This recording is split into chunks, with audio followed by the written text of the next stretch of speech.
Hello friends, ఈ రోజు మనం చాలా ఆసక్తికరమైన విషయం గురించి మాట్లాడబోతున్నాం. మనిషి ఎక్కువగా మాట్లాడితే శక్తి తగ్గిపోతుంది, తక్కువగా మాట్లాడితే శక్తి పెరుగుతుంది అన్న విషయం మీకు తెలుసా? చాలా మందికి తెలియదు. అదెలా సాధ్యం? అసలు తక్కువగా మాట్లాడే వాళ్ళను ఎందుకు జ్ఞానులు, ధైర్యవంతులు, గౌరవనీయులు అంటారో ఈ వీడియోలో మనం తెలుసుకుందాం. ఈ రోజు ప్రపంచంలో ఎటు చూసినా శబ్దం, అనవసరమైన మాటలు. ఇలాంటి పరిస్థితుల్లో తక్కువగా మాట్లాడటం అనేది ఒక గొప్ప వరం. మరి ఈ వరాన్ని మనం ఎలా పొందాలి? ఈ వీడియోలో మనం తెలుసుకుందాం. ఫ్రెండ్స్, మన మాటలు మన జీవితం మీద ఎంత పెద్ద ప్రభావం చూపిస్తాయో మనం తరచుగా మర్చిపోతుంటాం. మాట అనేది ఒక బాణం లాంటిది. ఒకసారి విల్లు నుండి బయటకు వచ్చిన తర్వాత దాన్ని వెనక్కి తీసుకోలేం. అది లక్ష్యాన్ని ఛేదిస్తుందా లేదా దారి తప్పుతుందా అనేది మనం ప్రయోగించిన విధానం మీద ఆధారపడి ఉంటుంది. అందుకే మన ప్రాచీన శాస్త్రాలు ఎప్పటి నుంచో చెబుతున్నాయి, మాట 100 బంగారు ముద్దల కంటే విలువైనది. అవును, బంగారాన్ని మనం దాచుకోవచ్చు, కానీ ఒక్కసారి నోరు జారిన మాట 1000 బంగారు ముద్దలు ఇచ్చినా వెనక్కి రాదు. దాని ప్రభావం శాశ్వతంగా ఉండిపోవచ్చు.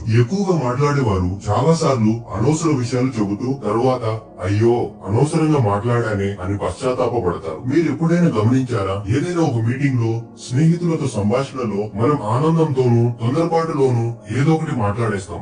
ఆ తర్వాత అయ్యో అలా మాట్లాడకుండా ఉండాల్సింది, అది అబద్ధం, అది ఎవరి మనసునైనా నొప్పించి ఉండవచ్చు అని బాధపడతాం. ఈ పశ్చాత్తాపం మన మానసిక శక్తిని హరించేస్తుంది. కానీ తక్కువగా మాట్లాడే వాళ్ళు అలా కాదు. వాళ్ళు ప్రతి మాటను ఆలోచించి జాగ్రత్తగా మాట్లాడతారు. వాళ్ళ మాటల్లో స్పష్టత ఉంటుంది, ఒక లక్ష్యం ఉంటుంది. ఏదో మాట్లాడాలని మాట్లాడరు, అవసరం ఉన్నప్పుడే మాట్లాడతారు. అందుకే వాళ్ళ మాటలకు విలువ పెరుగుతుంది, గౌరవం పెరుగుతుంది. ఇది ఒక వ్యక్తిత్వం, ఒక సాధన.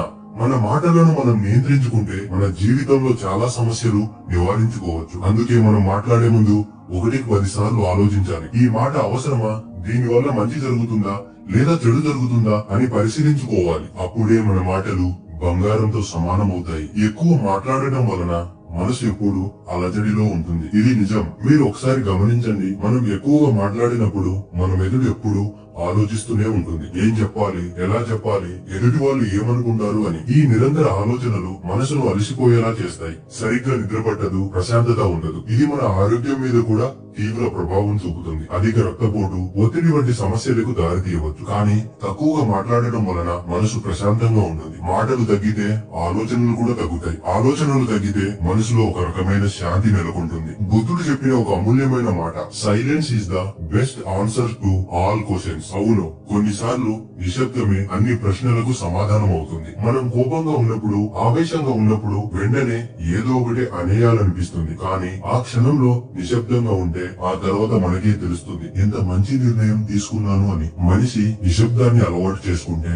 లోపల ఆత్మతో, అంతరాత్మతో ఒక కదలిక మొదలవుతుంది. ఆత్మ అంటే మనలో ఉన్న దైవిక శక్తి. నిశ్శబ్దంలో మనం మన నిజస్వరూపాన్ని, మన అంతర్గత శక్తిని అనుభూతి చెందగలం. శబ్దం మనల్ని బయట ప్రపంచంలోకి నెట్టివేస్తే, నిశ్శబ్దం మనల్ని లోపల ప్రపంచంలోకి తీసుకువెళ్తుంది. ఈ ప్రశాంతత మనకు మానసిక బలాన్ని, ఏకాగ్రతను, సృజనాత్మకతను అందిస్తుంది. జీవితంలో ఏ సమస్య వచ్చినా ప్రశాంతమైన మనసుతో మనం దానికి సరైన పరిష్కారాన్ని కనుగొనగలం. ఇది ఒక గొప్ప ఆధ్యాత్మిక అనుభవం. మహానుభావులు, ఋషులు, యోగులు తక్కువగా మాట్లాడటం వల్లనే గొప్పవారయ్యారు. ఇది మనం చరిత్రలో చాలా చోట్ల చూస్తాం. వాళ్ళు కేవలం తమ జ్ఞానాన్ని, తమ అనుభవాన్ని మాత్రమే పంచుకునేవారు. అనవసరమైన మాటలు మాట్లాడి తమ శక్తిని వృధా చేసుకోరు. వాళ్ళ మాటలో ఒక అర్థం, ఒక లోతైన జ్ఞానం ఉంటుంది. మీరు ఎప్పుడైనా గమనించారా? గొప్ప గొప్ప గురువులు, నాయకులు, వాళ్ళు తక్కువగా మాట్లాడినా వాళ్ళ మాటల్లో ఒక గొప్ప శక్తి ఉంటుంది. వాళ్ళు మాట్లాడితే అందరూ శ్రద్ధగా వింటారు. మహర్షి పతంజలి తన యోగ సూత్రాలలో చెప్పిన యమ నియమాలలో సత్యంతో పాటు మిత భాషణం కూడా ఒకటి. సత్యం అంటే నిజం మాట్లాడటం, మిత భాషణం అంటే అవసరమైన మేరకు నిజం మాత్రమే మాట్లాడటం. ఇది కేవలం మాటలను తగ్గించడం మాత్రమే కాదు, మాటల నాణ్యతను పెంచడం. వేదాలలోనూ మాట తక్కువ ధ్యానం ఎక్కువ అనే ఒక సుప్రసిద్ధ సూత్రం ఉంది. అంటే మాటలు తగ్గించి మనసును ధ్యానం వైపు మళ్లించడం వల్లనే మనం నిజమైన జ్ఞానాన్ని పొందగలమని అర్థం. ఎక్కువ మాట్లాడే వారిని చాలా సార్లు జనం సీరియస్ గా తీసుకోరు. మీరు గమనించారా? కొందరు ఎప్పుడు ఏదో ఒకటి మాట్లాడుతూనే ఉంటారు. అలాంటి వారిని చూసి ప్రజలు పెద్దగా పట్టించుకోరు. వాళ్ళ మాటలకు పెద్దగా విలువ ఇవ్వరు. అతను అంతే, ఎప్పుడు ఏదో ఒకటి మాట్లాడుతూనే ఉంటాడు అని తేలికగా తీసుకుంటారు. కానీ తక్కువగా మాట్లాడేవారు ఒక మాట అన్నా దానిలో ఒక విలువ ఉంటుంది. వాళ్ళు మాట్లాడితే అందరూ శ్రద్ధగా వింటారు. వాళ్ళ మాటలకు విలువ ఇస్తారు, గౌరవిస్తారు. ఎందుకంటే తక్కువగా మాట్లాడేవారు తమ మాటను చాలా జాగ్రత్తగా ఎంచుకుంటారు. వాళ్ళ మాటల్లో నిజాయితీ నిజాయితీ ఉంటాయి. అందుకే సమాజంలో వారికి గౌరవం ఎక్కువ. వాళ్ళను తెలివైన వారుగా, వివేకవంతులుగా గుర్తిస్తారు. తక్కువ మాటే మనిషి గొప్పతనానికి గుర్తు అని తెలుగు సామెత చెబుతుంది. ఈ సామెత ఎంతో సత్యాన్ని తెలియజేస్తుంది. మాటలు తగ్గించుకోవడం అంటే బలహీనత కాదు, అది ఒక గొప్ప శక్తి. అది మన ఆత్మవిశ్వాసాన్ని పెంచుతుంది. ఇతరులు మనల్ని గౌరవించడం మొదలు పెడితే మనపై మనకి మరింత నమ్మకం పెరుగుతుంది. ఎక్కువ మాట్లాడటం వల్ల తగాదాలు, అపార్థాలు వస్తాయి. ఇది మనం నిత్యం చూసేదే. స్నేహితులతో, కుటుంబ సభ్యులతో, సహ ఉద్యోగులతో మనం ఎక్కువగా మాట్లాడితే తెలియకుండా కొన్ని మాటలు నోటి నుండి జారి ఎదుటివారి మనసును నొప్పించవచ్చు, లేదా మనం చెప్పిన దానికి వాళ్ళు వేరే అర్థం చేసుకోవచ్చు. దీని వల్ల సంబంధాలు దెబ్బతింటాయి, అపార్థాలు పెరుగుతాయి, కలహాలు వస్తాయి. మాటల వల్ల ఎన్ని సంబంధాలు పాడైపోయాయో మనం చూడొచ్చు. అలాగే ఎక్కువ మాట్లాడే వారికి వినడం అలవాటు ఉండదు. అవును, ఇది చాలా పెద్ద సమస్య. ఎప్పుడు తానే మాట్లాడాలి అనుకునే వ్యక్తి ఎదుటి వాళ్ళు ఏం చెబుతున్నారో వినడు. అందుకే చాలా సార్లు అపార్థాలు వస్తాయి, సమస్యలు వస్తాయి. ఒక సమావేశంలో, ఒక చర్చలో కూడా ఎప్పుడు తానే మాట్లాడాలి అనుకునే వ్యక్తికి కొత్త విషయాలు నేర్చుకునే అవకాశం ఉండదు. అతను కేవలం తన అభిప్రాయాలను మాత్రమే వ్యక్తం చేస్తాడు. ఇతరుల అభిప్రాయాలను వినడు. కానీ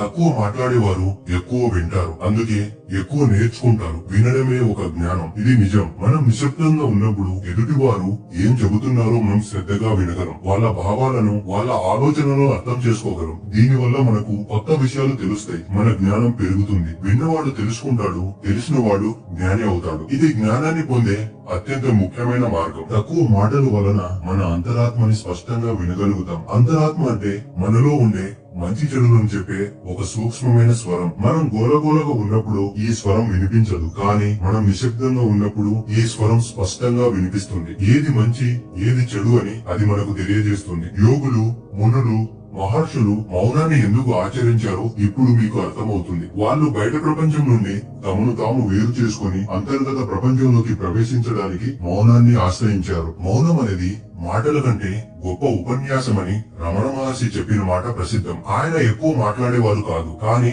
ఆయన మౌనం నుంచే ఎంతో మంది జ్ఞానాన్ని పొందారు. ఆయన మౌనమే వారికి ఉపదేశంగా మారింది. మనం కూడా మౌనాన్ని ఆచరించడం ద్వారా మన అంతరాత్మతో అనుసంధానం కాగలం. ఇది మనకు జీవితంలో సరైన మార్గాన్ని చూపిస్తుంది, సరైన నిర్ణయాలు తీసుకోవడానికి సహాయపడుతుంది, మనలో ఒక ఆత్మ విశ్వాసాన్ని, ఒక ప్రశాంతతను అందిస్తుంది. ఫ్రెండ్స్, తక్కువ మాట్లాడడం వల్ల కలిగే ప్రయోజనాలను మనం తెలుసుకున్నాం. ఇప్పుడు దీన్ని మన రోజువారీ జీవితంలో ఎలా ఆచరణలో పెట్టాలో చూద్దాం. ఇది అంత సులభం కాకపోవచ్చు, కానీ నిరంతర సాధనతో మనం దీన్ని సాధించగలం. మొదటిగా అనవసరమైన మాటలను తగ్గించండి. మాట్లాడే ముందు 1-2 సార్లు ఆలోచించండి, అది అవసరమా లేదా అనవసరమా అని. తక్కువగా మాట్లాడినా మంచి మాటలు మాట్లాడండి. ప్రేమగా, దయగా, గౌరవంగా మాట్లాడండి. రోజుకు 30 నిమిషాలు మౌన వ్రతం పాటించండి. ఫోన్, టీవీ, ఇతర శబ్దాలకు దూరంగా ఉండండి. మొదట్లో కష్టంగా అనిపించినా నెమ్మదిగా అలవాటు పడతారు. ఈ మౌనం మీకు ఎంతో ప్రశాంతతను అందిస్తుంది. అలాగే ఎదుటివారు మాట్లాడేటప్పుడు శ్రద్ధగా వినండి. వాళ్ళు చెప్పేది పూర్తిగా అర్థం చేసుకున్న తర్వాతే మాట్లాడండి. వినడం ద్వారా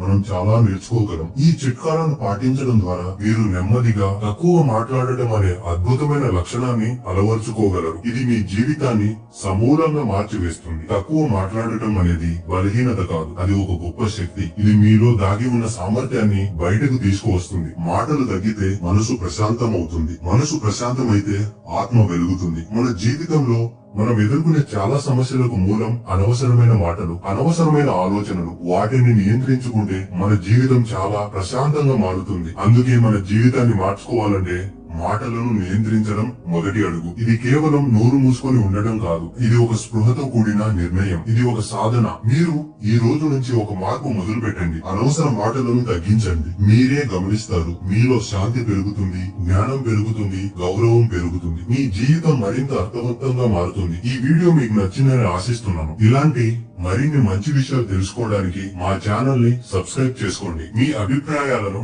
అనుభవాలను కామెంట్లలో తెలియజేయండి. మళ్ళీ కలుద్దాం. నమస్కారం.